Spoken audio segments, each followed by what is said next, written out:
So in this video, we will take a closer look at this card from MSI, the Gaming Trio, the non-X variant, of course, 4090 from MSI. Originally, I didn't really want a card like this. After I saw the initial retail price, or the retail price here in my country at least, it has gotten a little bit more expensive compared to like the 3090. Of course, you do also get quite a significant boost in performance, but apparently I signed up for some kind of email notification and I found myself going to the website and try and order this one.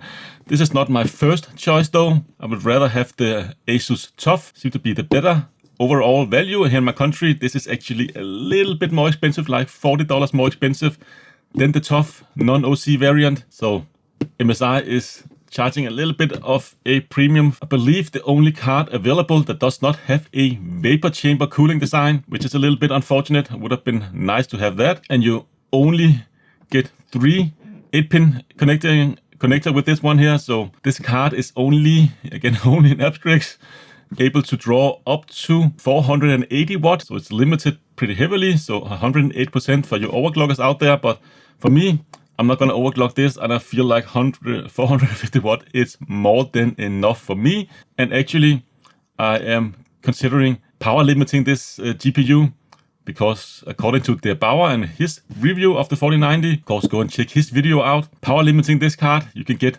within 5% of the performance at full wattage by limiting it all the way down to like 70% power and only drawing around 500 watts compared to like 450 watts. So like 150 watt less and only losing around 5% of performance. So that means that it actually draws around 50 watts less than my 3090 and still should give me more than 70% of a boost in performance in gaming. And considering I recently got a 3090 at a pretty good deal, like for 50% off its MSRP, I'm still within the return period of that, and upgrading to this card here and get like 70% more performance. Also have those dual encoders for like video encoding. That is something I am very tempted to try out. And I do also have a 49-inch Samsung Odyssey G9 monitor that is around 4K resolution, but can also handle up to 240 frames. And I'm not able to get that on my 3090 in Modern Warfare 2. With some medium to high settings, I can maybe squeeze like 100 frames out of that without DLSS. If I turn down some settings and enable DLSS quality, I can get into the like 140-ish frames per second and still have some pretty nice visuals. But with this one here, I should be able to get like 200 frames per second with medium to high settings. At least that's what I hope so. And enabling DLSS, maybe I can even max out my monitor. So that's definitely something I am very curious to try out. And that as well for DaVinci Resolve, being able to use the dual encoders. Maybe I can speed up my export time up to 2 times compared to now. The export times is actually very fast in DaVinci Resolve with my 3090 and even my 3080. Pretty much exactly the same speed between the two. So around 4 times faster than the actual video length. So if a video is 20 minutes, it takes me like 5 minutes to export it. Maybe I could get it down to like 2.5, maybe 3 minutes with this card here. That would be kind of exciting, I think. So I'm not 100% sure I'm going to keep it, but I just kind of need to try it out. So either returning this one here or returning my 3090 that I recently got. I'll probably end up keeping this one because it is more future-proof, if there's such a thing in PC hardware. But anyways, let's take a look around the box. If you get the X model, you have an X here on the box. This is the non-X model, so it doesn't have a factory overclock, but you can of course apply that using some software. On the back side of the box, we of course have some more information about the product. So this has a Tri-Frozer 3 design with the Torx fan 5.0. So they made some improvements, like this generation, 3 of the blades are stuck together. Previous generations, only 2 of the blades were stuck together over here. Apparently should give a little bit better performance. You know, we have that airflow control with those fins that have kind of a little bit wavy design. And they have the core pipes and so on. I believe it's pretty much the same setup as the previous generation. And from what I can see online, this card is actually very quiet. Hardware Unbox did a comparison between X model and the Supreme model and found that the fans on the Gaming Trio is only running like at 1400 RPM versus the Supreme running at 2000 RPM for whatever reason. And was just super quiet and did get a little bit hotter, but of course it's also running a lower RPM. Not really sure why this runs at a lower RPM, the fans, compared to like the Supreme model. There is a dual bias on here, so there's a gaming bias and there is a silent bias. I'm just going to use the gaming bias because it seems to be very quiet. And of course you have all the key features here from NVIDIA, and of course only DisplayPort 1.4a. Excuse me, a little bit unfortunate. I think that they could have gone up to like 2.0. I don't really have a 2.0 monitor and don't really plan to upgrade my monitor into the foreseeable future. And for me personally, I usually don't keep my graphics card longer than 2 years. This time it may be changing because yeah, this is excellent performance upgrade from previous generations. You get a little bit more information here on the bottom. So powered by NVIDIA GeForce RTX 40 series GPU. Exciting, exciting. And of course you only have PCI Express Generation 4. Not really an issue if you don't want to share like CPU lanes or your lanes from your CPU with like NVMe SSDs and so on. Could kind of bottleneck this a little bit if you run it at PCI Express 8 times. But I'm not going to do that personally, so I don't really care too much. And of course a little bit MSI Gaming Trio there on the side, as well as on the top here. So the box is not sealed. I've seen other on YouTube unboxing this one here that has like plastic all the way around. Not really sure why this one does not, but I did get it at a well-known retail seller here in my country that I have a lot of confidence in, so I'm pretty sure it is brand new. Anyways, let's just get into this one here. See what actually we get included. Maybe we should try and put it out like so. On the side here, and that's all we get in the box. So let's take a little bit deeper look. We have some nice foam here protecting the top side of the card, doing transport. And one of the things I kind of like with this one is the fact that you get a support bracket included. A lot of people say that this support bracket doesn't do anything. I kind of have to disagree a little bit. It doesn't really hold the card up at the opposite end of the I/O bracket, but still it's kind of holding the card from not tilting. This direction here could potentially just help out a little bit, but I also kind of like the aesthetics as well. There's a little piece of rubber here to kind of rest the graphics card on so you don't scratch it, but they actually included 2 extra pieces of rubber inside the box, so you can kind of maybe move it a little further ahead here if you wanted to support it a little bit more right here. So a combination of aesthetics and also should help out just a little bit.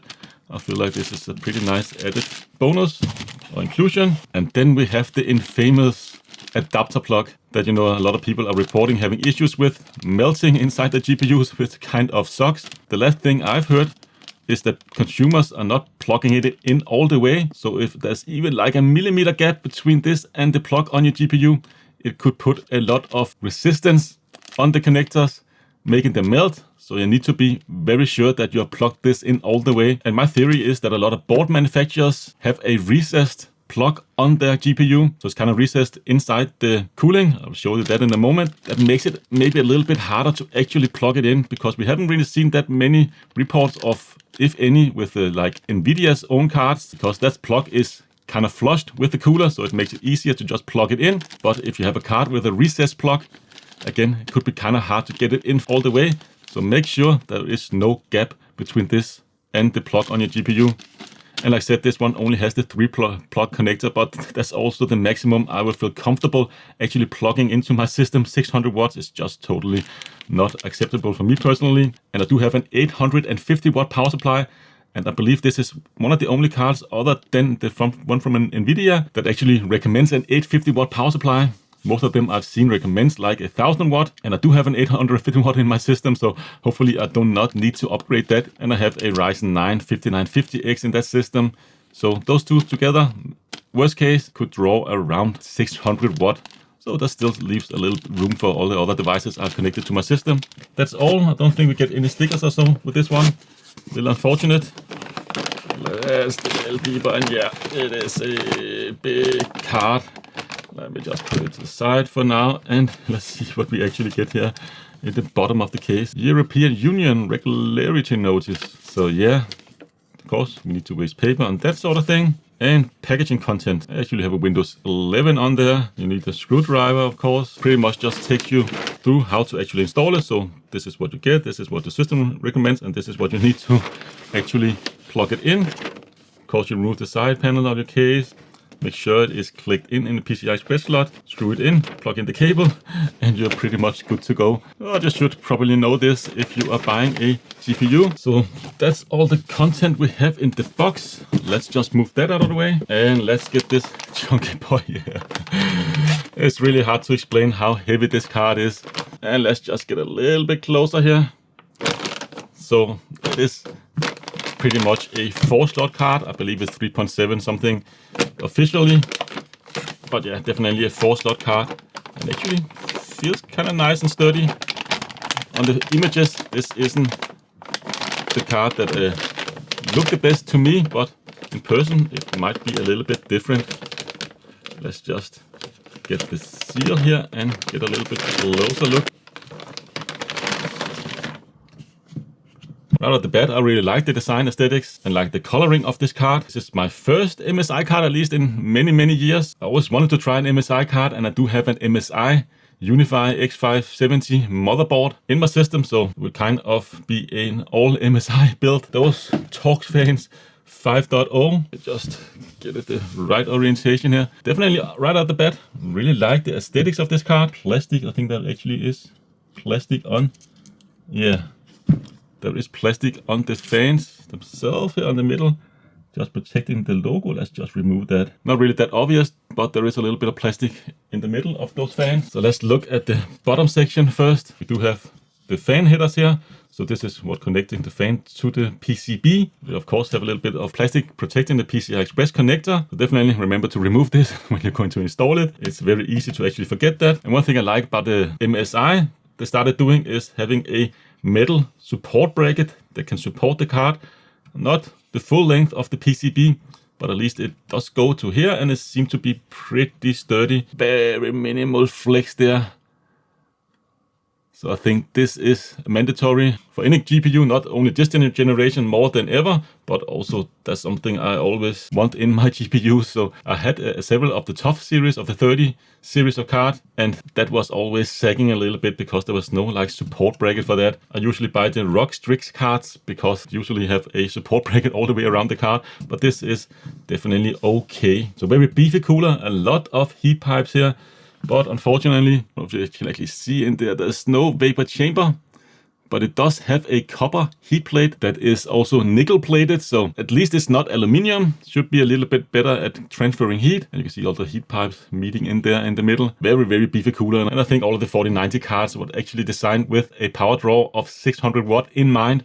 So all the coolers, including this one, is a little bit overkill at 450 watt, and even extremely overkill if you want to like limit its power draw, like I am planning to like 350 watts. It should run extremely silent. On the back side, we do have a little bit of screw holes for the support bracket, and of course those heat pipes just coming out here, and there's a little bit of an opening so they can actually get a little bit air out here. Not really sure how much that would actually work. So on the top side here, do have a little bit of MSI branding. I believe this is RGB, and the GeForce RTX is not, but there is some RGB on the front. And if you, like me, do not like or want RGB in your system, I'm not going to put this inside a case with a window, so I'm going to use just steel side panels on my case, or I have steel side panels on this case that this specific card is going in, so don't really care at all about RGB. It seems to be pretty easy to just unplug it completely from the card, so don't have to install their software to actually control it and turn it off. I can just unplug it physically on the PCB, but I really wish that manufacturers, all of them, would just have a physical button. I don't really dislike this aesthetics. Not my favorite, but it's a close second or third. And when you actually include this GPU bracket, I don't know if you can actually see that, but I kind of feel like it is making it look a little bit, I wouldn't say better, but it doesn't make it look uglier in my opinion. And there's some design elements here moving over to the GPU sag bracket. It's kind of a nice little detail. And of course you have the rubber stopper right there at default, but you could use one of the two included rubber stoppers and maybe put it all the way over here if you kind of want to support it a little further towards the back. I'm just going to keep it standard, but it should be able to support the card there a little bit. But the best thing will of course be to support it back here. I believe Gigabyte have the best support brackets out there for the 40 series that they include in the box, but maybe at some point we'll see some support brackets that actually fit into those screw holes on the back. I never saw any for the 30 series. For whatever reason, like said on this card as well, you can see the power plug is actually a little bit recessed. I kind of like that because that means that it doesn't stick out as much from the GPU. Makes it a little bit easier to fit this like adapter plug here inside your case and also be able to close it properly. But when you want to plug it in, it could maybe potentially be a little bit harder to do. The heatsink here kind of gets a little bit in the way. It's not terrible on this one here, but just make sure it's all the way plugged in. And also when you are organizing these cables here, make sure you double check before you actually get any power into the card that it is still 100% plugged in. So that's very important. Taking a look around the front here again, forgot to mention that there's also RGB all the way here on the front, 3 accents there, and it also kind of sags a little bit or get a little bit into the front and bottom section. A little bit of carbon fiber-ish design elements, but of course the shroud is made all of plastic, which is a little unfortunate for a card like this, but it does also help out a little bit in terms of the weight, overall weight of the card. If the shroud had to be metal as well, it will of course weigh a little more.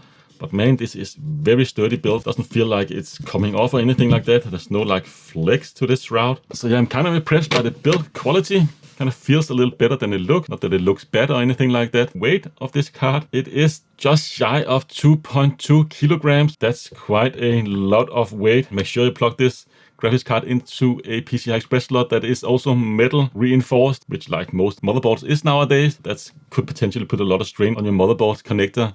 And also, at least for me, I'm going to lay the case down on its side when I'm mounting this card. Normally, I don't really need to do that, mounting a GPU. But for this one here, I'm definitely going to do so. So I'm not putting a lot of strain when I actually mount the GPU in.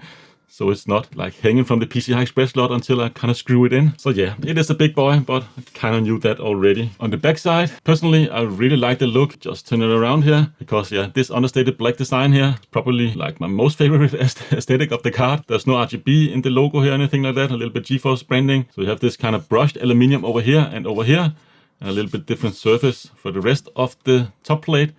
I really like that aesthetics. It looks very nice, like I said, understated, and it'll fit well into my Unify motherboard that doesn't have any RGB or anything like that, and also just a black motherboard. And then of course, like talked about before, you do have the gaming and the silent switch.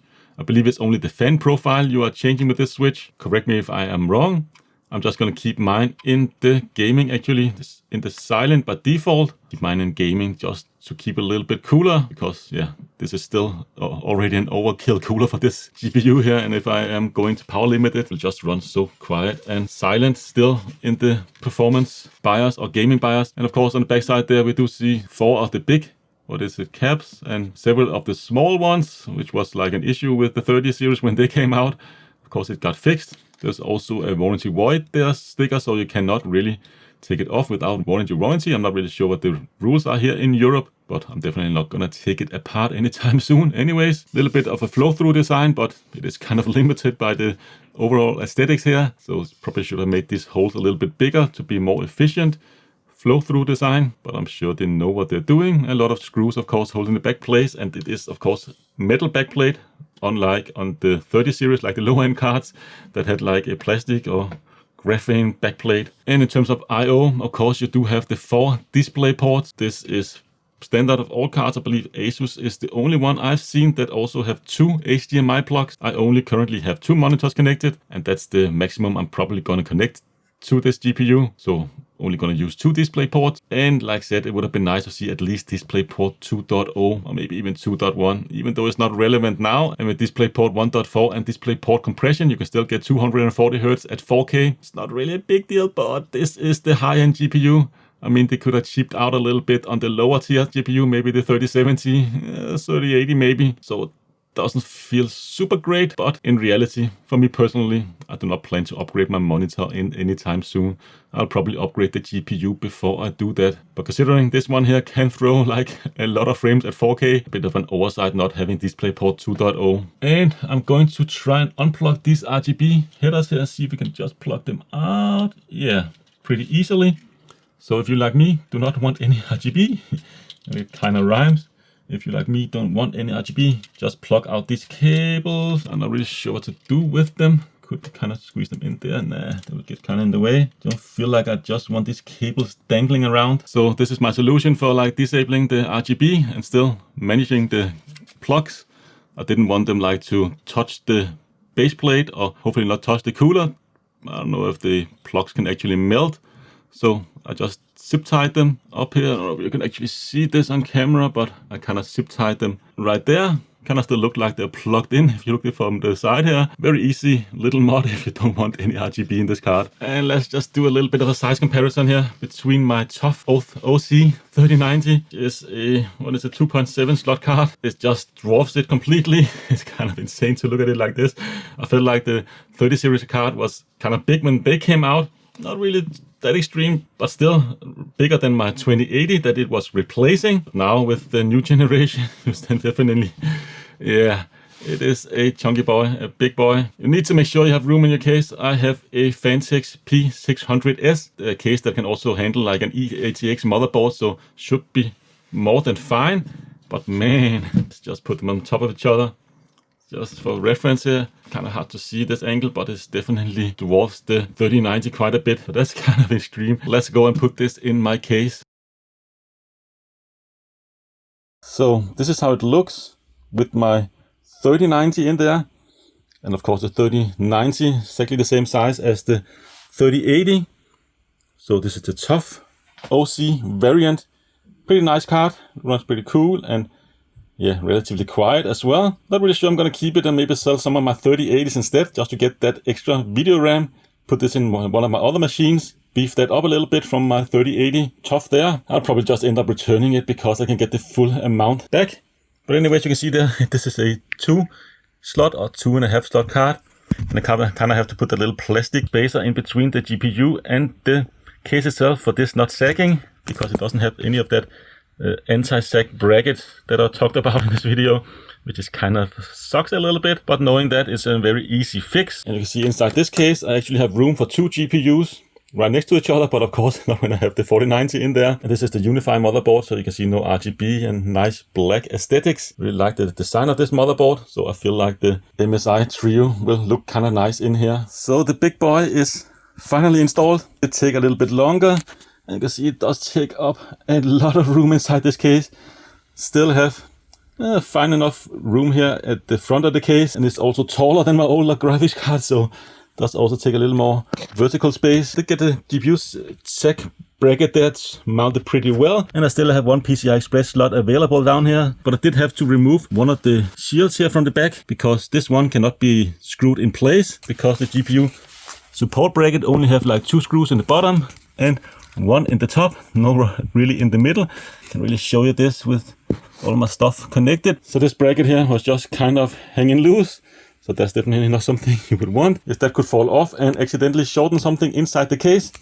But man, overall, I think the aesthetics is actually pretty nice. You can see the top plate there with the black anodized aluminum, and the adapter here fits in pretty well. Should also be pretty flushed with the side panel, so should not be any issues there. And I have definitely plugged it in all the way. I have made sure I really put a lot of force or a lot of power into plugging this in all the way. So definitely make sure you do so. And of course, do not make any like extreme bends on this cable as well. That could also potentially damage it. And why they made sort of brittle cable or fragile cable, I'm not really sure. Seems to be pretty poor engineering in my aspect, but for now, this is definitely going to be fine. At some point, I will get a power supply with a native plug, or maybe I'll just get a cable with a 12-pin plug that goes into my power supply, but those are totally sold out from Corsair, and I don't know really when they will be available. But so far, I'm pretty happy. It's a big boy, but it does fit in this case pretty well.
So just to conclude here, after spending a few hours with the 4090, pairing it to the 3090 and also the 3080, which wasn't really that much slower than the 3090, but of course you get all that video memory. Man, this GPU is just awesome. Is it worth the money?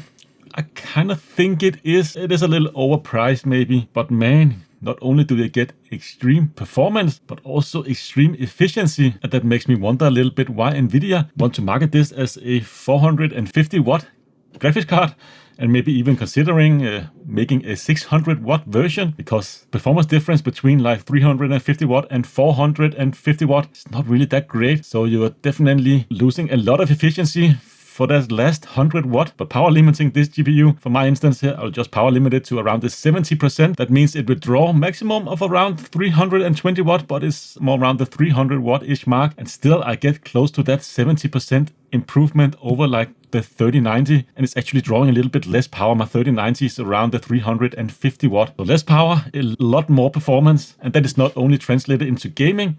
Unfortunately, I did not have the chance to try the dual encoders in this GPU. For whatever reason, it's not yet active in DaVinci Resolve. Even just using the one encoder, this was also quite a bit faster. Went up from like 110 frames per second during the kind of video stuff that I do to around the 130 frames per second, shaving up several minutes.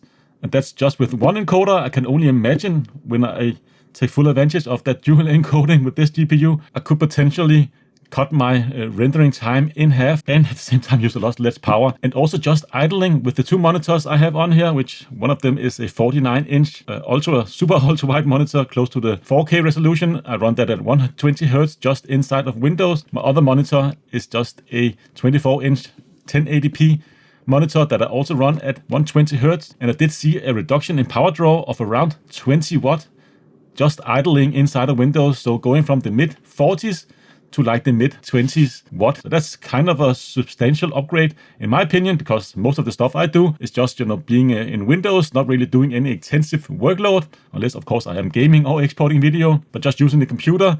That will also save me quite a bit of power. Around 20 watt is still something to take into consideration, especially with the cost of power here in Europe where I live at the moment. It's just gone up so much like the last 6 months or so. As of recording this video, of course, it can also flip, but also in gaming, getting much more performance and still drawing less power. We are talking around up to like 50 watt less power. If I power limit this to like 70%, even if I didn't power limit it, my CPU, the 3950X, is actually kind of a bottleneck unless I run like Modern Warfare in the maximum extreme settings, everything turned to max. Then I can see like 100% GPU utilization. As soon as I, for instance, enable DLSS quality mode, my GPU usage just goes down to like 70%. So as there seems to be like a CPU bottleneck. If I lower some quality settings inside the game, I just see the GPU not utilizing 100%. So if I had exactly the same settings that I ran with my 3090, which was kind of optimized to get like at the between 100 and 120 frames per second without DLSS. On this one here, it will just go up to a 200% and the GPU would only maybe use 70% of its full capacity. It's kind of insane. Enabling DLSS didn't really help much. Still at around the 220-ish frames, and power draw even lower than that. So you could even, if you're a CPU bottleneck like me, you could just lower some settings inside the game, and this will be a very efficient GPU, drawing a lot less power and giving you at least or more frames than, of course, your previous card. Hopefully a lot more frames. So I get much more performance, but use quite a bit less power. So again, I think that's strange. Nvidia really wanted to throw like 450 watt in this card. And it seemed like they made their partners build the cooler around the idea that it should be able to draw like 600 watt from the GPU. A little bit strange considering how small of an advantage it actually gives, like throwing 100 and 150 watt more into this GPU, maybe 5%-ish or so. So yeah, I'm kind of impressed. Well, the reasoning for not getting this was that power, of course, have gone up in price, and I don't want to feed like 100 watt more to the GPU. I want to go the other direction and, of course, get something that's more efficient. And Nvidia marketing this as a 450 watt GPU, which of course it is, and it can draw, and it can draw up to a 480 watt, this specific one. And of course, some of the other more extreme ones can go up to like 600 watts, but still, it is significantly more power efficient than my 3090. And my 3090 is even more power efficient than my 3080 ROG Strix that I had. that was drawing like 380, 90, close to 400 watt, and still it was not performing up to what the 3090 could do at 350 watts. So actually I went down like 30 watt power when I'm gaming, going from the 3080 to the 3090, but the 3090 is around the same when I have multiple monitors just idling in Windows. This one is again half as much power doing so, and I can see now it's idling around the 22 watt, 2 monitors again in Windows.